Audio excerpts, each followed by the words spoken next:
In today's business world, change is the only constant, and mastering transformation is the ultimate key to success. Welcome to Shift and Thrive. I'm your host, Natalie Nathanson. Each week, we'll bring you conversations with CEOs who delve into how they successfully drove critical change in their organization. This show is sponsored by Magnitude Consulting, bringing you the thinking power of a growth consultancy and the getting it done power of a full-service B2B marketing agency. Welcome to a special edition of the Shift and Thrive podcast, our new go-to-market miniseries. If you're a CEO or business leader wondering how your go-to-market strategy needs to evolve right now to meet today's market realities, this episode's for you. We're going to explore hard-earned go-to-market truths, what's working, what's not, and how smart companies are adapting their sales and marketing strategies to drive real growth in today's environment. And to kick things off, I am thrilled to welcome someone who's seen go-to-market from every angle, as an operator, a strategist, and now venture advisor. Scott Brown is a partner and head of platform and go-to-market at Cervin Ventures, an early-stage VC firm with around 50 companies in their portfolio and a reputation for hands-on support and driving excellence. Scott's career spans over 2 decades across enterprise tech, from working with hyper-growth giants like Cisco and Google to early-stage startups and AI companies. And today, he works directly with founders to help them build and scale their go-to-market engines, developing playbooks, aligning teams, and helping to diagnose what will help them accelerate their growth, all of which are topics I know will be top of mind to our listeners. Scott Brown, welcome to the show. Thank you. It's a pleasure to be here. And thank you for such a wonderful introduction. I feel so honored. I think your background is just so interesting for the topics we're going to be covering. And so I'm very excited to dive in. And, you've spent your career really helping companies build or, retool their go-to-market engines, especially, I presume, in moments where something either has to fundamentally change or has to get put in place for the first time. So to kick things off, I'd love if you could maybe talk about a go-to-market strategy or change that you led that had meaningful impact on the business. And maybe first share, what was happening in the business at the time, what took place, and then I would love to dive into some of what you learned from that. Sure. That's a lot to cover, but I'll do my best. It's interesting you said that I've seen it from all angles. And what's interesting is there's always something new to learn. So I think a good example of something I learned most recently, I was, before joining Cervin Ventures, was CMO of an early stage fintech startup. And the shift that we saw is I was working with a traditional chief revenue officer who had a direct outbound sales motion for our deals. And we were working on securing private capital for startups, essentially, from institutional investors.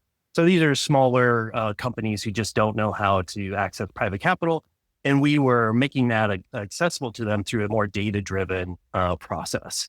And initially, all the CRO wanted to do was outbound sales, and deals were taking 9 to 12 months to complete. They were huge deals, but it was very sporadic. And one of the things I noticed, given my background coming from places like Google, is I'm very data driven. And I was looking at the numbers and seeing that we had a lot of inbound leads coming in that the sales team wasn't pursuing or qualifying. And those deals were much smaller. So the sales team and the CRO weren't as interested in them. And I could see that we had a lot of intense signals about those companies. So they were doing things like uploading their financial data so we could actually see how qualified they were for getting institutionalized capital. And I couldn't convince the CRO or the sales team to actually look at those inbound deals because literally they were a fraction of the size of these big whales that the sales team was pursuing. Ultimately, through the data, I convinced the CEO and the CRO to give me a struggling AE who I think they were getting ready to put on a PIP and exit out of the organization to have them focus just on these inbound deals. And lo and behold, we saw tremendous kind of progress on those because these are people who are looking for data or looking for financing. We had data about them. They were highly qualified. And so yes, they were a fraction of the size of our typical deal, but they were closing in weeks, not months. And ultimately, over probably about 9 months, that's led us to shift the entire go-to-market motion from primarily a direct outbound to an inbound product-led growth and kind of channel partner strategy. And again, it was all kind of proven out through the data and created more of a high velocity sales motion than kind of the whale motion that we had before. Yeah, it sounds like a really kind of major shift for the business. And I know you talked about kind of data as kind of the key signal that started you down that path. Were there other things that you were thinking about as you were making that decision? Did you have any concerns about kind of, was this the right move?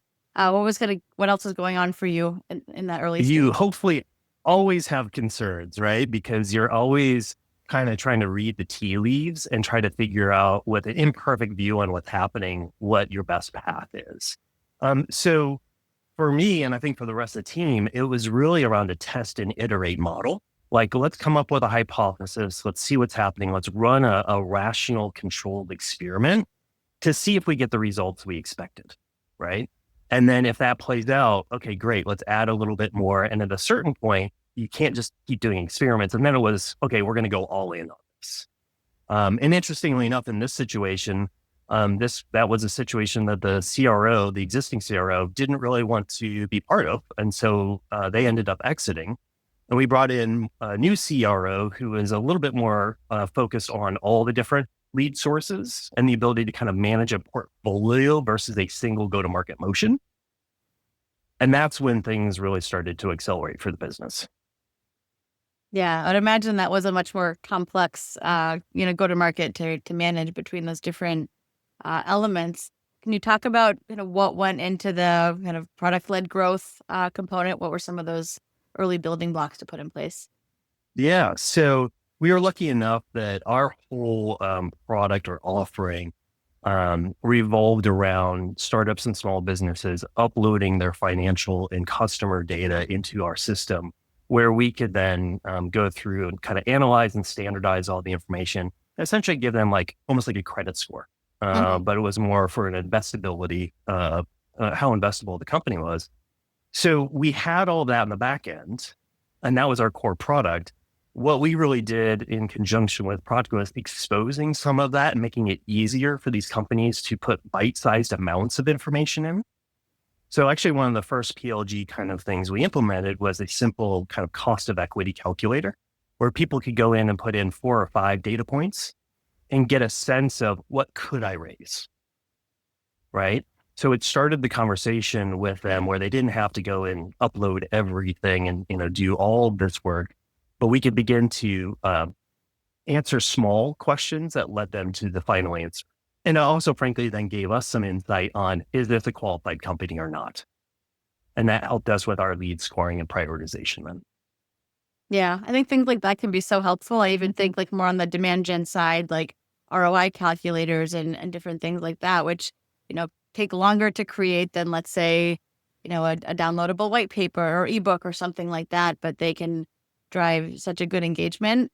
And to your point, also some of that early qualification that you're hitting multiple birds with one stone with those kinds of thinking. Yeah. I mean, one of my personal philosophies is really the focus of marketing should be around creating a conversation or a dialogue with that customer, right? And so those kinds of tools or calculators are great give and get models where you're providing some value to them. It's not just like a static ebook or white paper or something that does have value, but you're creating a conversation, a back and forth where in our instance, when the company provided some initial information, we could say, oh, looks like you might be qualified for these types of financing vehicles. Do you know anything about venture debt, venture capital, and you kind of list out all the different financing vehicles for them, because inevitably these folks are like, no, I had no idea there were all these options. Can you tell me more? Well, sure. Now here's your ebook, or would you like to talk to a salesperson to learn more? So I really think it's, how do you create those touch points that have the back and forth with the customer?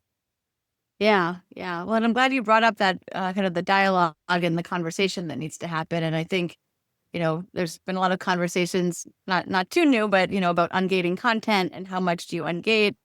And, how do you drive those kinds of genuine interactions and right, the true inbound philosophy. Right. But I know it can feel scary for folks to say, okay, well, if we're not going to get our leads from, our white papers what's going to happen. Yeah. But, I've been guilty of that too, though I've come around. Um, I'm just hoping you don't ask me for an answer to this question, because I think this is a really tough one. And I think it's unique for every company to try to assess.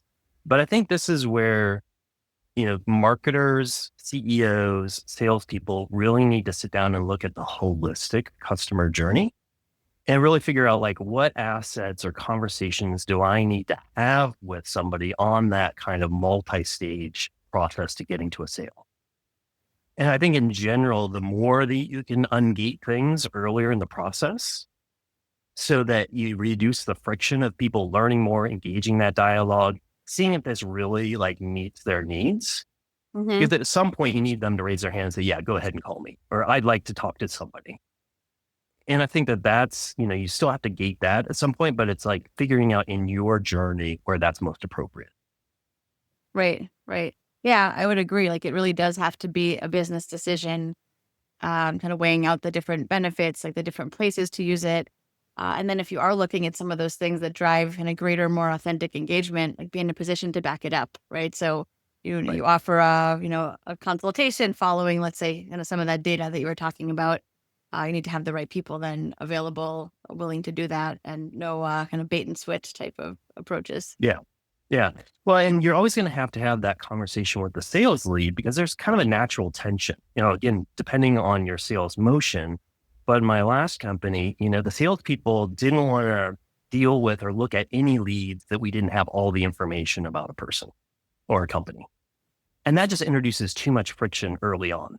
Right. And so that's actually part of the thinking that led to more of this PLG motion. And it's like, okay, well, if you need more information to feel comfortable about reaching out to this person, how can we collect a bit more, again, directionally, that says, oh, this is actually qualified, right? So again, looking at the broader journey, because I think it's far too easy for sales, marketing, and many times customer success on the post-transaction side to operate in their silo and know, okay, I've got these checklists and these to-do items, and they don't think more broadly, okay, what does the customer need to hear and do at any certain point? Yeah, yeah, for sure. Well, and I'm glad you brought up customer success, because in our last conversation you kind of brought that up, and in a way that really stood out to me is how few early stage companies really like build their go to market with kind of retained revenue as a component. So wanted to ask you, what have you experienced there, and kind of why do you think that that disconnect exists? I really don't have a great answer for you. It's the discussion that we had really came apparent to me as I was helping some of our portfolio companies with their annual planning this year. And what I noticed is there was a lot of focus and a lot of certainty and clarity around the sales and marketing process, essentially the acquisition side of revenue. But people tended to not include in their annual planning, or just kind of quickly, enter a one-liner about what they were going to do from the expansion and retention side. Which, once I saw that across 3 or 4 companies, it was suddenly like, wait a minute, why are we not spending more time and effort understanding the retention side, since we all know it's far more effective and efficient to retain and expand a customer you already know and have a relationship with than to go get a new one. And I have to admit, I've been out talking to smart experts like yourself, like trying to figure out, like, why is it that, especially in early stage, customer success doesn't get the attention that it deserves? And there's a whole number of different factors that could be in there. It's typically that's not where founders focus, or they've had a lot of experience from. They tend to hire a more junior kind of like customer support person versus customer success, who's just really focused on like break fix or onboarding or things like that, and not necessarily the relationship management side of CS. But ultimately, from a structural view, I still think we have an issue that sales, marketing, and CS aren't always on the same technological systems. They don't use the same language, and they don't talk about the same kind of customer journey, which is really unfortunate, because I think going forward, the entire go-to-market team, the acquisition and the retention side, needs to be fully aligned and on the same page. Mhm. Yeah, I think you touched on a lot of the areas that, I've experienced, and you said small companies, but I think, I know some big companies that struggle with this just the same. I think because they have more kind of manpower, on the marketing side, there might be kind of a customer marketing person or department or whatnot. But that misalignment of incentives can be just as challenging. And I was talking to someone that's at a kind of big enterprise software company with tens of thousands of employees, that is experiencing a lot of churn, and it's not as much because of the product. It's kind of lack of connection between the renewals team, sales engineering, and definitely kind of marketing kind of off to the side in that. Mhm. And so it's such a big opportunity, but I think a lot of it is like what you said. If there's junior people, they might be thinking of kind of more of a check the box kind of moment rather than like feeling like they're really in it with the salespeople, with the sales engineering team around kind of customer behaviors, and then kind of on a customer client by client basis. And then what do you have to do programmatically and organizationally? Mhm. Mhm. And, you've talked to a lot of founders and CEOs and leadership teams. Like for you, what's the signal or the kind of red flag that actually makes somebody pay attention to the customer success side and actually say, oh, this is now when we need to invest? Have you noticed any common threads on that? Yeah, I mean, I think unfortunately it's usually noticed when it is too late. So when you see the churn numbers going up, or you're not hitting your new business numbers or revenue numbers in general, and then okay, like what are the different levers we have to push and pull? Yeah. I think there's an element that you get, especially at an early stage company, you get such a collective like adrenaline hit from kind of the new logos, and knowing that you need those, that can, sometimes come at the expense of the kind of existing business. And Mhm. then I think sometimes just a lack of understanding of what are the things that people outside of sales or outside of customer success can be doing programmatically, and what is the role that like marketing can play in Mhm. that to alleviate some of the kind of heavy lift or look for those early signals. But I think having a bigger focus on those leading indicators versus just the lagging ones is really kind of what needs to happen. Yeah. I know. I think you're spot on because it seems like you don't focus on customer success until it's a problem. And at that point, it's too late. Right. I mean, yes, you can kind of kludge something together and make it work, but just think how much more effective you could be if you actually laid that foundation early on and actually had sales, marketing, and CF at least talking the same language, right? So that to your point, you can identify those leading indicators of potential churn or risk or even product deficiencies earlier on and kind of approach it from a unified go-to-market perspective. Yeah, yeah. I will say we have one client that's done a phenomenal job with this. It's a Yeah. services-based business, so not a SaaS company, but they really invested in making sure that sales, marketing, and customer success were all kind of under the same umbrella, all working towards the same goals. And it's a small team, so it's easier to do. Right. But really, like, have felt that benefit of everyone rowing in the same direction, which I think that comes from the leadership. So I attribute the CEO's kind of mindset and Mhm. like, how he has aligned everyone to the success there. Yeah, I think it's that evolution because I've been in large companies like the Cisco, Googles, and Facebooks of the world that had amazing customer success teams. And I've been, most recently working with very early stage startups who don't even have somebody in that function. And it's that gap of somewhere in the middle, the light bulb goes off for somebody that like, we need to make this work. And I think the really successful ones are the ones who, again, approach it not just from we need the silo of customer success to work more efficiently. And they take that more broader, like customer view of how do we make the entire life cycle more valuable for our customers. Yes, yes, definitely. So Scott, I'd love to shift gears a bit. We're talking about some of those kind of strong foundations for a go-to-market strategy. We know that the way strategies are executed these days are evolving fast, especially with Mhm. AI and how it's reshaping how we kind of build, test, scale, go-to-market efforts. And Right. there's people all over. the math from leaders still trying to figure out kind of what is this and what do I do with it? Others who have it embedded more deeply. We know it's a moving target. As you learn kind of the technologies in their current state, they look different a week or a month down the line. Right. But wanted to hear kind of what's your experience been with kind of AI's impact. And I guess kind of mostly generative AI, but we can speak more broadly. Sure. How has it improved, like either your team's efforts or a portfolio company? Do you have any examples there? Yeah. So I'm surprised it took us this long to talk about AI since it's like, the topic du jour.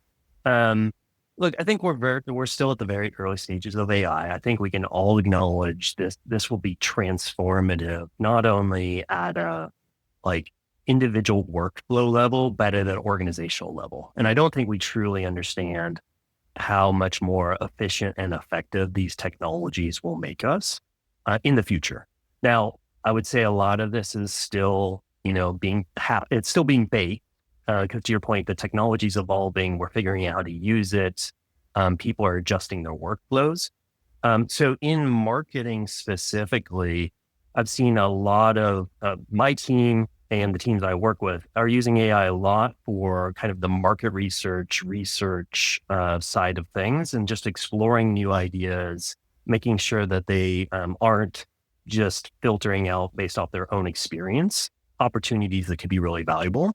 And then I'm seeing a lot of use in the generative AI content development side of things, either by helping, co-pilot in terms of writing materials or sequences or things like that, or creating derivative works. So taking a video like this, repackaging it into a blog post, repackaging it into 3 social media posts, things like that.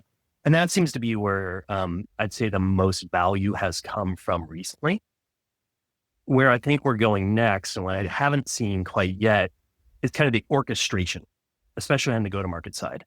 How do I get strategy, content development, and distribution to all work together? Because I think the strategy and distribution side are still fairly manual processes today, because you need a human to have that insight, that intuition, to put together the strategy to target the right audience. Yes, they can really benefit from having the AI companion help them build all that content, but then deciding how and where to distribute those assets and messages is, I still think, the realm of the human today. Yeah. Um, I agree with that, like the disparate systems and, there's the orchestration piece being an important one to look at. I think if you think of how many times people are still like copy pasting things, or Mhm. even with systems that have existed for a while, not very well or fully integrated, I feel like we still have a long way to go, and things that are very Mhm. possible and feasible with kind of technologies that have been around for a while, Mhm. but seem to still get hung up in those places. Um, so I think as it happens and as it continues to evolve, it'll happen very quickly. But also understanding the risks, and the more of these kind of orchestration and workflows that you have, the more room there is to miss that something in there wasn't right. And I think we talked about Right. this a little bit when we spoke before, is making sure you get the right foundations in place, because AI is a force multiplier. But if you're pointing it in the wrong direction, you might be accelerating something that is broken, and you might not even That's know right. it as quickly. So I think there's some big risks there as well. You're right. I mean, I think it comes down to when I talk to my portfolio company leaders, especially the CEOs who are like, I want to have a marketing team of one. I want an AI agent to do everything. And it's like, okay, what are you really trying to do? Like, what's the job to be done that you're trying to use an AI tool to either automate or make more efficient? Right. And I think it's getting down to those kind of fundamentals of like really like thinking about your business and re-engineering the process and workflows you have to leverage the tools of today. Right. So the story that you alluded to that we were kind of laughing about earlier was I was working with a portfolio company whose email deliverability for outbound sales like plummeted. And they were going through all sorts of efforts trying to figure out why. They rewrote all their sequences. They came up with new assets. They spent all of these weeks like using fancy tools to like optimize the flow. and they're doing all this. And something didn't seem right. So I just started following back the thread and found that at a basic level, somebody had screwed up the email authentication protocols on their DNS settings. Super basic stuff. But if you don't have those in place, all the big email providers will throw your email to spam and junk. So what had happened is somebody in IT had made a typing mistake on the DNS settings, and suddenly all the marketing programs, got cut in half. And here the marketing and sales teams had spent all this time and effort using fancy tools trying to rework things when it was really more of a foundational effort or a foundational issue that nobody took the time to think about because they were so focused on using these new tools. And so every problem looks like a nail now because people have the hammer of AI and they're just looking to use it. Yeah. I mean, I think that example just shows the kind of detective work that you have to do to figure out kind of what's not working. There's also a chance that they wouldn't have been caught if maybe something else in the campaign, maybe personalization or something like that, had created a counterbalance where that had gotten better than average results, that you don't know that there's something broken that's actually holding back a campaign from being more successful. So I think understanding that it can be something in the systems, like the kind of technical backend, like that example, it can be the messaging, it can be, a personalized campaign that fell flat. It could be going back to the ICP might not have been right. Just so many different places you need to look. Yeah. And I actually worry about the next generation of marketers in particular who won't have had to kind of work through the trenches and beat their head against the wall, like learning a lot of these manual processes and seeing like, oh, if I do X, Y happens, or, oh, I should go take a look at these things. I mean, the reason I went to look at the email authentication protocols is I worked for a startup once that was put on the email blacklist for spam because they didn't have these things, right? And so I knew how difficult it was to get off those lists. It's like, oh, let's make sure that those foundational elements are in place. But the next generation of marketers, if they start at the very top with these AI tools and they just input something and they get an answer back and don't necessarily kind of dig more deeply to figure out why is it saying that, I don't know what's going to happen in the long term. Yeah, I think there's such big implications. I've had maybe 3 or 4 discussions this week alone on this kind of a topic is, how do you invest in kind of the younger generation, the people early in their careers so that they can kind of learn the ropes. And I think it's the using kind of AI and automation and all of that puts a greater onus on each person that is kind of orchestrating to have a more critical eye, to look at kind of all the details. And, you have something that looks or sounds good. It's hard to, for someone to have a discerning eye when they maybe don't know what good looks like or don't have kind of the years of experience to kind of couch that into. Mm-hmm. Yeah. I mean, a saying along those lines that CRO in our portfolio company told me about a year ago when everybody was starting to implement all the AI tools. He's like, I asked him like, hey, are you excited to give this to your team? And he's like, I am really excited to give this to my top 1% of sellers. And I am deathly afraid to give it to the 99% of the others because I don't know that they will know how to use it well. And I actually think that they could destroy value and irritate customers because they're not thinking through, how do I use this tool to enhance my selling capabilities, not just do it for me. And I think that as like business leaders, that's something we're all going to have to really watch for, is making sure that we're just not outsourcing to AI, but actually using it to enhance all of our existing capabilities. Yeah, I think that's a really powerful way that that person articulated that, because as soon as you started saying it, I could completely kind of appreciate and internalize what that person was thinking about, and I think it's spot on. You must have been on the receiving end of some poor sales interactions at some point in your career to know like what could happen if you arm somebody with even more tools. Yep. Unfortunately, throughout my career, but I think now, right, we see some of these like AI personalization campaigns, and they could really fall flat. I actually had a funny story about one of those, like an AI gone wrong. It was a colleague of mine. They got a personalized email, I think from her supermarket or something. And it was, hey, like, it's your birthday. We thought you would love this. And then you could tell that thing that was generated. And it said baby carrots. Like, here's your treat for your birthday, some baby carrots. And it must have been something that, in her shopping history, but not exactly the birthday treat that she was looking for. Right. So it was more funny than kind of a terrible like PR fail. But those are happening too.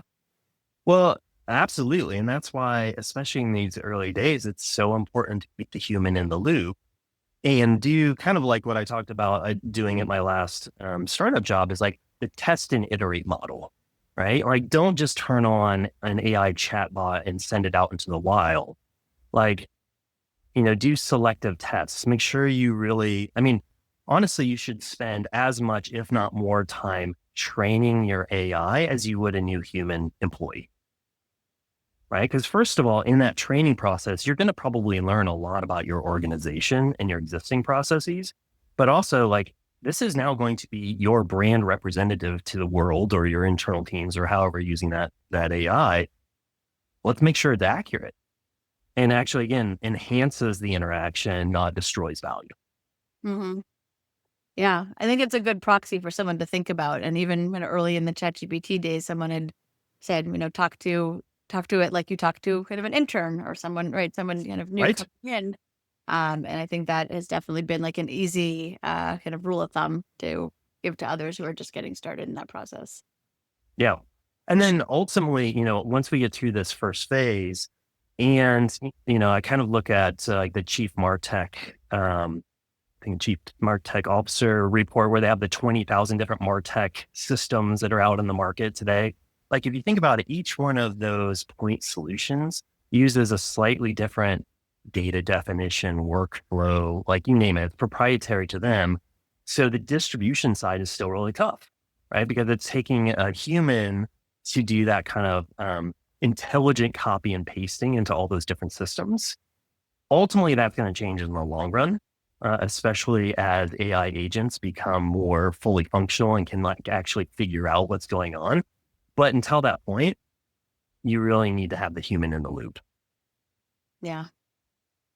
I'm curious, before I move off of the AI topic, I'm curious of your personal use. Is there something that, whether personal or business, that has been kind of most interesting or fun or kind of valuable to your own work?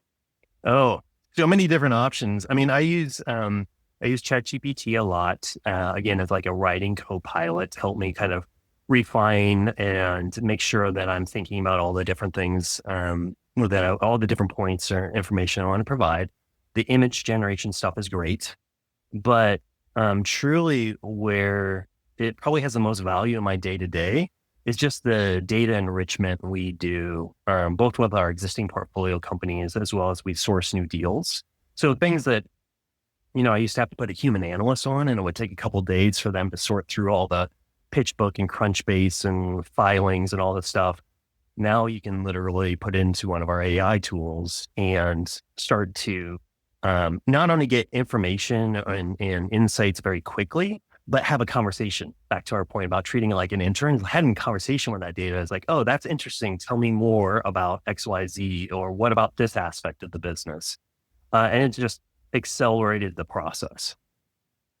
Yeah, I like that. It's just so many examples like that from so many different places that it can have such a big impact. Things that we now take for granted as, oh, this is a simple Right. thing was going to be my comment, but realize a few years ago that didn't exist, right? So Right.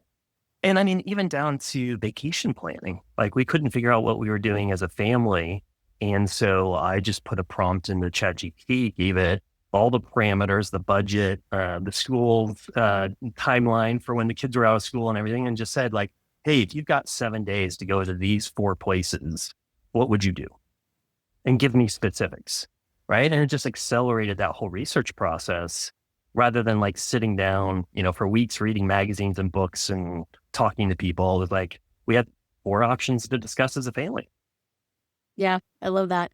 I had a similar one last weekend where my son is in 5th grade, so he's finishing elementary school. There's all the kind of year-end activities, including distributing lawn signs to all the families of fifth graders to say, hey, congrats to our graduates.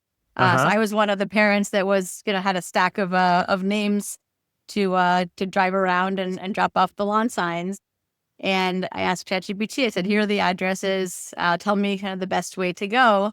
So it was route Brilliant. optimization, right? Um, Little things like that, but it's that hit of mindset of, how can you use this differently? That is fantastic. I definitely am going to steal that and try to use that myself. I mean, I will admit I like to cook. I have also been known to pull up ChatGPT and say, "Here's what's in the refrigerator. What can I make with this?"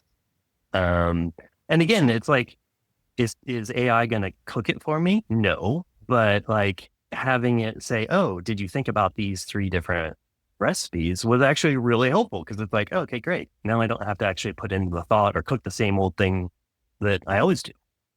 Yeah. ChatGPT actually is my favorite cooking partner because I too love to cook.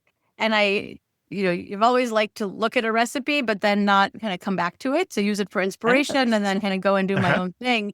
And I find that works really well with ChatGPT, similar to what you're saying. Like, here are my ingredients. Here's the kind of general direction I'm thinking. Like, what are some ideas, or what do Right. I do with this one ingredient, or things of that nature. So it's a lot of fun, and kind of that blend of bringing some new expertise and information, but then uh, the human creativity on top of that. Yeah. I mean, you've just taken my example to the next level. And again, I'm going to steal all of your expertise and do this. But I think, this is a great reminder for like all your listeners and the founders and CEOs. You just have to get out there and talk to people about like, how are they using AI? What has worked? What has not? Because we're still in the very formative stages of all this. And again, we know it will be transformational, but is that going to be next week, or is it really going to be 3 to 5 years from now? Like, it's still unknown. It's still valuable today, but it can always be better. And couldn't agree more. I could talk about AI all day long. Would love to get into some other topics though with you, because I know you have a lot of expertise to share. So thought we could talk a little bit about alignment. Usually talk about sales and marketing alignment, but I think given what I know your experience has been, I think looping customer success into that fold as well is important. So tell me about, how do you think about this, and what do you see working well in today's environments? Yeah. So I think, there's been a lot of discussion and a lot of work that's been put into sales and marketing alignment. And I think that's a great conversation to have at an industry level. I think ultimately it comes down to individuals, and you literally need to have the CRO and CMO or whoever the leadership level you have in those functions really be connected at the hip and know that they are mutually responsible for each other's success. Because this whole finger pointing on sales and marketing just needs to go away. Like, you're both revenue generating teams, you're supporting each other in very different ways. Like, you just need to work together. Um, Most recently, as we kind of talked about, like, I increasingly realized the customer success folks have been left out of that conversation. And I'm still trying to figure out why or how to get those customer success people like an equal seat at the table. And so there's been some interesting ideas and whatnot thrown around about like, hey, do we actually need to have now the go-to-market function reports to somebody like a COO who can implement a common operational framework and data model and everything else to force the teams to work together? Or how do you, make sure that that three-headed monster actually is working together? And ordinarily, a lot of people will say, oh, that's the CRO's responsibility. I would agree if the CRO was truly a CRO, but most CROs that I engage with are frankly just chief sales officers, and they will always come back to that sales first mentality and not create a big enough sandbox for all three functions to work together. Yeah, I've had that similar experience with CROs, and I think I've worked with some fantastic, very talented CROs. But the reality is, they usually have the sales background. They're lucky if they have some like hands-on marketing experience, but in my experience, usually not. And so I think that does a disservice to the organization. Right. If it is a CRO, like have them own the revenue, but make sure that the narrative, the positioning, kind of some of those other strategic areas are kind of being led elsewhere. But I like your thinking around, is it kind of the COO or kind of a more objective, unbiased third party, so to speak, that's looking at that. Yeah. And I mean, there is a trend, or at least, a few data points out there where companies are appointing chief market officers, not marketing, the act of, but actually somebody who has to take that more holistic perspective across sales, marketing, and CS. Whatever the title is, ultimately, I think it comes down a lot to the organizational design and the individual who can, to your point, span all these different perspectives and do more portfolio management, right? Like, okay, if this is the entirety of the ecosystem, how much effort and investment do we need to put on the acquisition side of the pipeline versus the retention? And how do I, balance all of this to achieve the most efficient growth rather than having three different functions kind of operating a little bit in their own silos? Yeah. I think that chief market officer, getting my wheels turning a bit. I'm curious in what kind of environments you've seen that. Is it kind of smaller startups being creative and thinking of that from the start? Is it larger companies that have been through the pains of not having that alignment? Like, where are you seeing that? I don't know that there's enough data points that I've seen to really call a through line, but I think it's almost like the mid-sized growth companies. So call it your Series C and D later companies on the tech startup side where they're scaling rapidly. Kind of going back to your introduction, it's like they either need to retool what they've been doing to continue growing, or they need to build something completely new. And in that recognition that like we've got to do something differently, they've recognized the alignment across the functions is the critical gating factor for them. And that's why, they're appointing one person. Again, that title might be a chief revenue officer and really actually be revenue, not just sales. It could be chief marketing officer or market officer. And I think, in many ways, the title is less relevant than the role they play in the organization. Yeah. Curious, we've talked a little bit about this earlier. How do you know kind of when something's not working? Are there any kind of leading indicators you kind of think about or see companies reporting on that shows that kind of that alignment is breaking down? Or is it always kind of revenue's not where it needs to be, kind of it's kind of too late, but we're going to fix it anyways?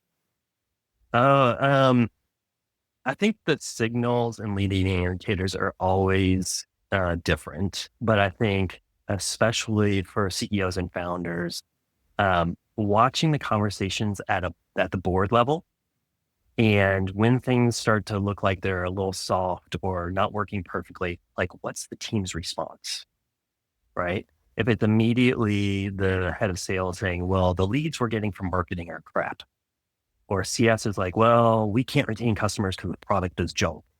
That I think is a huge leading indicator that you've got an issue, because you should not be having those sorts of conversations at a board level. Those function leaders should be having those types of conversations and coming to some sort of resolution much earlier in the process. I think that's what I kind of watch for. I mean, yeah, no, I like that. And it's an easy one to pay attention to, right? So for all the CEOs listening, like if you hear finger pointing, right, start to dive in and figure out how to make it a case where everyone needs to be rowing in the same direction and kind of working in the right way and not getting to that point of needing to point fingers. Well, and to your point, even if you don't hear it at the board meeting, if you've got your direct reports coming to you complaining about other functions, that's a clear signal to me. It's like, okay, well, either you need to go work it out with that individual, or we're going to have a collective meeting here and we're going to get to the source of this, right? And I'm a firm believer in bringing data to support that discussion. And again, you won't always have perfect data, but if it's just an opinion, that's not going to go very far, right? So if you say, oh, the leads are no good, well, show me why. Like, what's happening? Can you can you point to a specific issue, activation, segmentation, whatever it is that is causing you to miss your revenue numbers? If not, you need to go do more research and diagnose what's going on and propose a solution. Yeah. And be ready to accept whatever the answer is, so to speak, of what the data shows. Because there's been times when we've gone through some of that analysis and kind of where things are breaking down and looking at funnel metrics and all of that. And in one case, I'm thinking of, the variable was the new salesperson that had joined, and looking at the data. And it's a tough message to deliver. But you're trying to fix a revenue problem in the business. It's bigger than any one person or one campaign or program or whatnot. Right.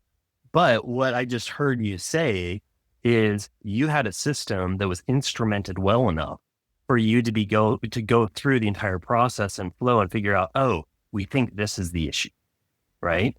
And I think another thing that leaders need to keep in mind is that, okay, well, if you're not 100% confident that that is the issue, run a controlled experiment.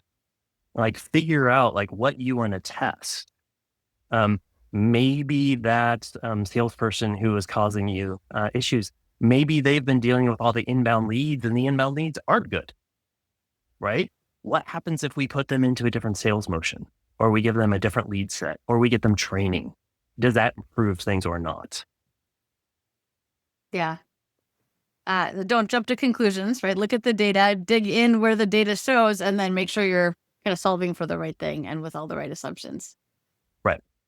And I'm a firm believer, you do need to be decisive in your actions, but especially when you're dealing with human beings and people and staff, I always think that you need to test a few things, just to confirm, like, is this really what's happening, before you just make a knee-jerk reaction that's going to impact somebody's life. Yeah. Yeah. Very important point, and one that I wish more leaders kept in mind these days. That's a whole different topic. Yes. Yes. So, Scott, before we, get nearer to wrap up, I'd love to zoom out a bit, and given kind of all your experience in go-to-market, is there something that you wish more CEOs understood kind of more generally about go-to-market strategy, or kind of another common mistake that you see when they're trying to scale up? Yeah. I think, look, I never aspired to be a CEO or founder, because that's a whole different set of decisions and anxiety and priorities you have to juggle. So it's a little hard to, say, hey, you need to pay attention more to the go-to-market function. But I think one of the biggest mistakes I see is CEOs and founders don't spend enough time truly understanding the go-to-market, and in particular, the marketing craft. Like, what does it take? How much effort and investment does it take the team to actually put things in the market? And then how long should we anticipate before we start to see those results? So I see a lot of folks who, expect instantaneous results from marketing. That's one reason why I think the tenure of a CMO is so short right now. Is, they expect, first of all, hey, do a complete rebrand of the company, have it launched in the next week, and show me results the following. It just doesn't happen like that, especially if you want a high quality product. So I think the mistake is not having empathy for the team. Obviously, you still need to hold them accountable and, push them hard, but like, actually understanding what they're doing and why it's important is, I think, something that a lot of leaders overlook. And they just assume that marketing is running some flashy campaign, not pulling in deep customer insights and helping inform sales and product on what actually needs to be done, and some of the more deep work that marketing can do. I think it can be hard to find that right balance of like how close do you stay to it? How much do you pull yourself out?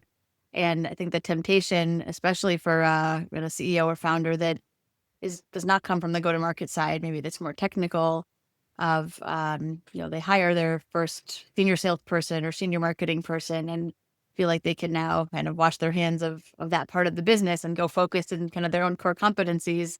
But as we know, there's an element where the CEO always needs to stay at least close to the narrative, even if they can kind of pull further from kind of pipeline and what are the campaigns. And so you don't want someone too involved because that can do a disservice to the business and where the CEO's time needs to go. But there's kind of a careful balancing act there.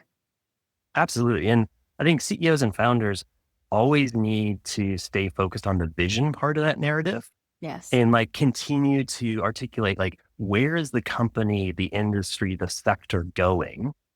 And what is the company building to kind of support that vision? Right. So in some ways it's a yin and yang. As a company grows and becomes more successful, I think the role of the CEO and founder becomes more visionary and team leadership and less on the tangible, tactical, tangible deliverables. And that's what the team needs to pick up, right? Because you as a founder can say things and have opinions that the company never could, right? Because as soon as the company says that, it's a brand promise to your customer base and to the market. And so you kind of need to be in conjunction, but having vision and reality like paired together. I think that's a really smart way to say it. Very clear. So I think that'll be a great place for us to wrap, Scott.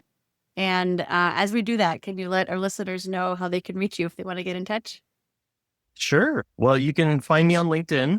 There's 1,000,001 Scott Browns, but I'm RS Brown 7 on LinkedIn. Or you can always reach me by email at scott@cervinventures.com. Perfect. Thank you. Well, this has been a really insightful and interesting conversation. So thank you. Likewise. Thank you so much. And thank you too to everyone listening. I know I loved hearing so much of what Scott shared with us and all the go-to-market discussions that we've had.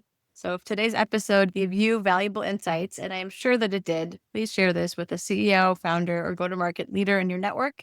These are the kinds of conversations that we know help us scale smarter, build stronger, and create more resilient go-to-market strategies. So thank you again, Scott. And this has been another fantastic conversation on Shift and Thrive on our go-to-market mini-series. See you all next time. That's a wrap for this week's episode. For show notes and more, visit shiftandthrivepodcast.com. A special thank you to our sponsor, Magnitude Consulting, bringing you the thinking power of a growth consultancy and the getting it done power of a full-service marketing agency to help B2B companies fuel their growth.